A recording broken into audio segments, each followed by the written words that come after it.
మన ప్రభువును ప్రియరక్షకుడైన యేసుక్రీస్తు శ్రేష్టమైన నామంలో ఈ ప్రకటన గ్రంథ ధ్యానాలను ఆలకిస్తున్న మీ అందరికీ కూడా నా హృదయపూర్వకమైన వందనాలు తెలియజేసుకుంటూ ఉన్నాను.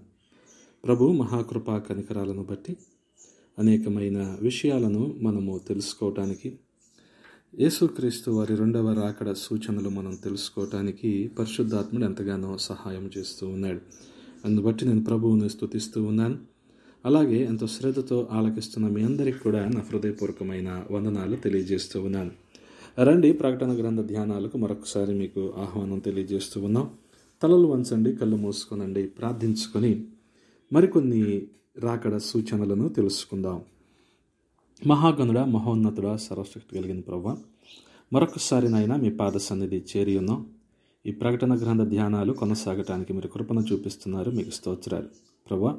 నాయన, ఎంతమంది అయితే ప్రభువా వీటిని ఆలకిస్తూ ఉన్నారో శ్రద్ధగా విని వాటిని గైకొని గ్రహించుకొని రాకడకు సిద్ధపడే భాగ్యం ప్రతి ఒక్కరికి దయచేయమని బతిమలాడుకుంటూ ఉన్నాం. మీ ఆత్మ నడిపింపును మాకు తోడుగా ఉంచండి. ప్రతి ఒక్కరి మీద మీ పరిశుద్ధాత్మ కుమ్మరింపు ఉండలాగిన సహాయము చేయమని బతిమలాడుకుంటున్నాం. మీకే మహిమా ఘనతలు అర్పిస్తూ యేసునామములో అడిగి వేడుకుంటున్నాము తండ్రి, ఆమేన్. దేవునికి స్తోత్రం, హల్లెలూయా. ప్రియ సహోదరి సహోదరులారా, ఈ భాగంలో గడిచిన గత వర్తమానాలకు కొనసాగింపుగా మరి ఈ వర్తమానము లేదా ఈ ప్రకటన గ్రంథ ధ్యానము ఉండబోతూ ఉంది. గమనించండి, గత ధ్యానంలో మనము యుగ సమాప్తికి లేదా సంఘము ఎత్తబడటానికి లేదా క్రీస్తు రెండవ రాకడకు కొన్ని సూచనలు మనం చూస్తూ ఉన్నాం. అందులో ప్రాముఖ్యంగా గడిచిన ధ్యానంలో మరి యెరూషలేములోని దేవాలయము తిరిగి కట్టబడటం గురించి కొన్ని ప్రాముఖ్యమైన విషయాలను మనం చూసాం. ఆ రీతిగానే మరి దేవాలయము కట్టబడాలి, కానీ దేవాలయము కట్టబడటానికి కొన్ని ఆటంకాలు ఉన్నాయి అన్న సంగతిని మనం గ్రహించాం. మరి చూడగలిగితే మరి దేవాలయం కట్టబడటానికి ఉన్న ఆటంకాలు ఏంటంటే, ప్రస్తుతం మందిరం కట్టవలసిన స్థలములో మరి డోమ్ రాక్ అనగా మరి అక్కడ ఒక మసీదు ఉంది. మరి ఆ మసీదును కనుక తొలగిస్తే మూడవ ప్రపంచ యుద్ధమే సంభవించవచ్చు. అందుకనే మరి అక్కడ ఉన్న మసీదుని కోల్చకుండా ఉన్నది ఉన్నట్లుగా కాస్త పక్కకు లేపి మరి జరపగలిగితే ఆ స్థలంలో మరి దేవుని మందిరం గనక నిర్మాణం చేయగలిగితే ఈ ఆలోచన మరి అనేకులకు గొప్ప తలంపుగా కనబడుతూ ఉంది. మరి అలాగైతే వ్యతిరేకత రాదా అని మీరు అనుకోవచ్చు, కానీ వ్యతిరేకత వస్తుంది, కానీ మరి కూల్చితే వచ్చే నష్టం కన్నా మరి కాస్త జరిపితే కొంత సామరస్యంగా ఆ సమస్యను మనం పరిష్కరించుకోవచ్చు. అలా అయితే వ్యతిరేకత రాదని కాదు, కానీ కొంత తగ్గించవచ్చని భావిస్తూ ఉన్నాం. మరి అది సాధ్యం కాకపోతే యుద్ధానికైనా సిద్ధపడతారు, కానీ మందిరం నిర్మాణం ఆపటం ఎవరి తరం కాదు. కారణం ఏంటంటే, ఇది దేవుని యొక్క ప్రవచనం, ఆ ప్రవచనం యొక్క నెరవేర్పు మన కళ్ళ ముందు మనం చూస్తాము అన్న సంగతిని మనం గ్రహించుకోవాలి. ప్రస్తుతం ఈ డోమ్ రాక్ మసీదు ఉన్న స్థలంలోనే సొలొమోను కట్టిన దేవాలయము ఉండేది అని అనేకమైన చారిత్రక ఆధారాలు మనకు కనబడుతూ ఉన్నాయి. ఇటీవల కాలంలో ఇస్రాయేలు దేశ ప్రధానమంత్రి బెంజమిన్ నెతన్యాహుతో మరి కొంతమంది పెద్దలు, అలాగే కొంతమంది సలహాదారులు ఆయనతో సహా ఆ మందిరాన్ని అక్కడ ఉన్న మసీదును దర్శించి మరి అక్కడ ఉన్న వాటన్నిటిని కూడా మరి పురావస్తు శాఖ ఆర్కియలాజికల్ డిపార్ట్మెంట్ వారితో మరి పరిశోధన చేయించి స్కానింగ్ తీసినప్పుడు భూమి లోపల కొన్ని అట్టలు కట్టిన ప్రాంతాలను కనుగొన్నారు. ఏంటి అని వాటిని కాస్త లోతుగా పరిశీలిస్తే మరి అది సొలొమోను కట్టిన దేవాలయములో లక్షలాదిగా అర్పించబడిన బలుల రక్తము అని నిర్ధారణకి వచ్చారు. అంటే గమనించండి, ఆ రోజున మరి సొలొమోను మందిరంలో బలులు అర్పిస్తూ ఉండేవారు. మరి చూడగలిగితే ఈ రోజున కూడా మందిరము కట్టిన వెంటనే, అనగా ఆ మసీదు ఉన్న స్థానంలో భవిష్యత్తులో కట్టబోయే మందిరం మరి కట్టబడిన వెంటనే అక్కడ మరి బలిని కూడా అర్పించాలి. అది కూడా మరి రాకడకు ఒక సూచనగా కనబడుతూ ఉంది. బలిని అర్పించాలి అంటే ఎర్రని పెయ్యిని మాత్రమే బలిగా అర్పించాలి. ఆ ఎర్రని పెయ్యను బలిగా అర్పించి దహించి మరి ఆ భస్మాన్ని నీటిలో కలిపి పాప పరిహారార్థ జలముగా దాన్ని తయారు చేయాలి. ఇంతకీ మరి ఆ ఎర్రని పెయ్యను కొనగొనాల్సిన అవసరత ఉంది. మనం చూడగలిగితే సంఖ్యాకాండము 19వ అధ్యాయము 1 నుంచి 10 వచనాలలో ఈ ఎర్రని పెయ్యకు సంబంధించిన విషయాలన్నీ కూడా మనకు కనబడుతూ ఉంటాయి.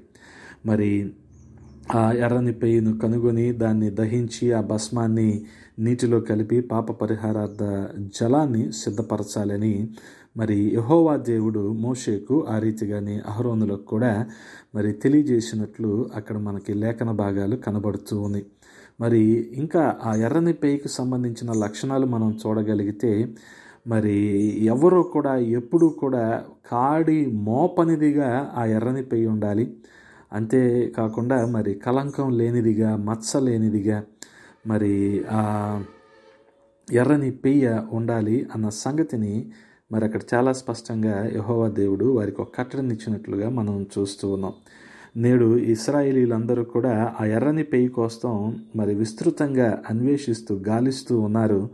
మరి ఇప్పటికే హైఫా అనే ప్రాంతంలో ఒక ఎర్రని పెయ్యను కనుగొన్నప్పటికీ దానికి 2 తెల్ల వెంట్రుకలు ఉండటం వల్ల మరి అది బలికి నిషేధంగా కనబడుతూ ఉంది. అది బలికి మరి అర్హత లేనిదిగా కనబడుతూ ఉంది. ఈ అంత్యకాలంలో తగిన సమయమందు దేవుడు దాన్ని తప్పక పుట్టిస్తాడు అని కూడా మరి యూదులైన వారు ఎదురు చూస్తూ ఉన్నారు. మరి ఆ ఎర్రని పెయ్యి ఒకటి కనుగొనబడాలి. అంత మాత్రమే కాదు, కలాల్ పాత్రలు కూడా కనుగొనబడాలి. ఎర్రని పెయ్యను వధించి సిద్ధపరిచే భస్మాన్ని అనగా ఆ బూడిదను మరి హోమ భస్మం అంటారు. ఈ పవిత్ర భస్మాన్ని మట్టి పాత్రల్లో భద్రపరుస్తారు. వాటిని హీబ్రూ భాషలో మరి కలాల్ పాత్రలు అంటారు. ఈ పవిత్ర భస్మంలో మరి మనం గమనించగలిగితే వాళ్ళు నీళ్లు కలపటం ద్వారా భస్మంలో నీళ్లు కలపటం ద్వారా పాప పరిహారార్థ జలాన్ని తయారు చేస్తారు. దాన్ని చల్లుకుంటే పవిత్రులు అవుతారు అనేది యూదుల యొక్క మరి నమ్మకంగా కనబడుతూ ఉంది. మరి చూడగలిగితే పవిత్రుడైన ఒకడు ఆ పెయ్య యొక్క భస్మమును పోగు చేసి పాలెము వెలుపలను పవిత్ర స్థలమందు ఉంచవలెను. పాప పరిహార జలముగా ఇశ్రాయేలీల సమాజమునకు దాన్ని భద్రము చేయవలెను. అది పాప పరిహారార్థ బలి. అపవిత్రుని కొరకు వారు పాప పరిహారార్థమైన పాత్రలో వేయబడిన పారు నీళ్లు పోయవలెను అన్న మాటలు మనకి సంఖ్యాకాండము 19వ అధ్యాయంలోనే 9వ వచనం నుంచి 17వ వచనం వరకు మనకి కనబడుతూ ఉంది. మరి ఇంతకు ఈ కలాల్ పాత్రలు ఎక్కడ ఉన్నాయి అన్న ప్రశ్న కూడా మనకి తలెత్తుతూ ఉంది. అంటే ఇప్పటికీ కూడా ఆ కలాల్ పాత్రలు ఎక్కడ ఉన్నాయి అన్నదానికి ఎవరి దగ్గర కూడా నిర్దిష్టమైన సమాధానం లేదు. వాస్తవంగా తెలియదనే చెప్పాలి. ఎందుకనంటే టైటస్ చక్రవర్తి మరి యెరూషలేము మందిరాన్ని నాశనం చేస్తూ ఉన్నప్పుడు యాజకులు దేవుని మందసాన్ని కలాల్ పాత్రలను ఎక్కడ దాచిపెట్టేశారు. మందసం అయితే కనుగొనబడింది కానీ మరి కలాల్ పాత్రల కోసం విస్తృతంగా అన్వేషణ చేస్తూ ఉన్నారు. ఇంతకీ ఆ మందసము ఎక్కడ దాచిపెట్టబడింది అంటే మరి ఎక్కడైతే గొల్గొతా కొండ మీద సిలువ వేయబడ్డాడో యేసుక్రీస్తు ప్రభువారు, మరి ఆ సిలువ రక్తము అనగా యేసుక్రీస్తు ప్రభువారు సిలువలో కార్చిన రక్తము ధారగా ప్రవహిస్తూ మరి ఒకానొక చోటకు వెళ్ళి ఇంకిపోయి అదంతా కూడా మరి దాన్ని వీళ్ళు అన్వేషించి పరిశోధించి తవ్వి చూడగా తవ్వుతున్న కొద్దీ మరి ఈ రక్త ధార వెళ్తూనే ఉంది. మరి అక్కడ వీరు ఈ దేవుని యొక్క నిబంధన మందసాన్ని కనుగొన్నట్లుగా అనేకమైన చారిత్రక ఆధారాలు మనకి కనబడుతూ ఉంది. ఇంతకీ కలాల్ పాత్రల యొక్క అవసరం ఏంటి అని మనం అనుకోవచ్చు. ఇప్పుడు ఎర్రని పెయ్యను కనుగొని దాని భస్మాన్ని కలాల్ పాత్రలో ఉన్న పాత భస్మంతో కలపాలి. అందుకే తప్పకుండా ఈ కలాల్ పాత్రలు అనేవి ఖచ్చితంగా కనుగొనబడాలి. వీటిని ఎట్టి పరిస్థితుల్లో వెతికి తీసుకురావాల్సిన అవసరత ఉంది. వీటితో తయారు చేయబడిన పాప పరిహారార్థ జలాన్ని వారి మీద చల్లుకొనటం ద్వారా వారు శుద్ధీకరించబడి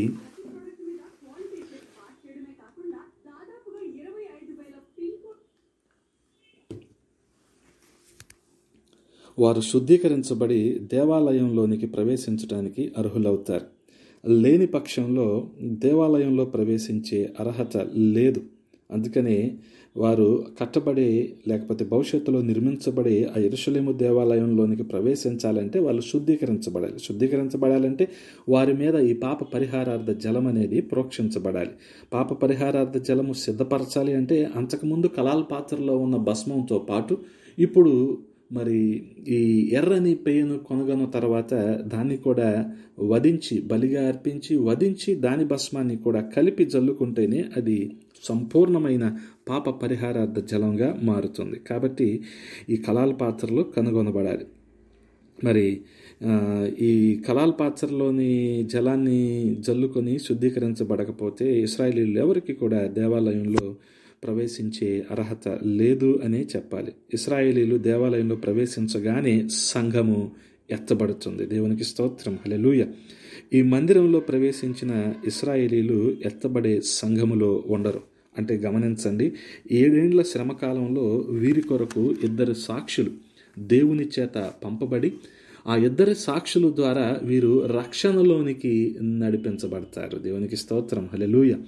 రక్షించబడిన ఇశ్రాయేలీయులు మాత్రమే ఎత్తబడే సంఘంలో ఉంటారు. అంటే గమనించండి, భవిష్యత్తులో జరిగే సూచన ఏ రీతిగా ఉందో ఈ రోజున కూడా మనం గ్రహించవలసింది ఏంటంటే, మనం రక్షించబడకుండా, పాప క్షమాపణ పొందకుండా, పాప పరిహారార్థము అనగా క్రీస్తు రక్తములో మనము కడుగబడకుండా మనము ఎట్టి పరిస్థితుల్లో ఎత్తబడము అన్న సంగతిని మనం గ్రహించుకోవాలి.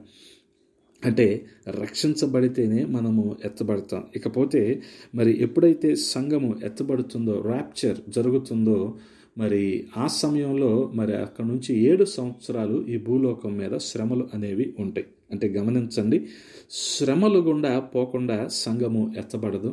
ఇకపోతే మరి ఇప్పటి వరకు మరి మతం పేరుతో ఉన్మాదులు దాడి చేస్తున్నారు కదండి, ఇవి శ్రమల. క్రైస్తవ సంఘానికి అనగా సార్వత్రిక సంఘానికి కొన్ని ఆటంకాలు కలుగుతున్నాయి. ఇవి శ్రమల అంటే ఇవేవి కూడా శ్రమలు కాదు అన్న సంగతిని ప్రతి ఒక్కరూ కూడా గ్రహించాలి. కారణం ఏంటంటే ఆ 7 సంవత్సరాలలో జరిగేవే అసలైన శ్రమలుగా మనం గ్రహించాలి. కారణం ఏంటంటే ఇప్పుడు ఉన్నవేవి కూడా మచ్చుకు అసలు శ్రమ కానే కాదు. అందుకని రక్షించబడాలి, రక్షించబడిన వారే ఎత్తబడతారు. ఇశ్రాయేలీయులు కూడా మరి ఆ 7 సంవత్సరాల శ్రమకాలంలో 2 సాక్షుల ద్వారా సువార్త చెప్పబడి వారందరూ కూడా రక్షణలోకి నడిపించబడతారు. నడిపించబడిన తరువాత మరి సంఘము ఎత్తబడే సంఘములో వాళ్ళు ఉంటారు. అంటే గమనించండి ప్రియ సహోదరి సహోదరుడా, ఎర్రని పెయ్య కలాల పాత్రలో తప్పకుండా కనుగొనబడాలి. మందిరం నిర్మించబడుతుంది, సంఘం ఎత్తబడుతుంది. అటువంటి నిరీక్షణలో మనం ఉంటాం. ఆ ఎత్తబడే సంఘంలో మనం ఉంటామా లేదా అనేదే ఈ రోజున మనకున్న $1 మిలియన్ ప్రశ్న. కాబట్టి ప్రియ విశ్వాసి, కృపాకాలం ముగించబడబోతుంది. దేవుని రాకడ ఆసన్నమవుతుంది. ప్రభువు రాకడకై నువ్వు సిద్ధమేనా? సరిచేసుకుందాం, ప్రభువు రాకడకై సిద్ధపడదాం. అట్టి కృపా ధన్యత దేవుడు మనకు అనుగ్రహించునుగాక. ఆమేన్.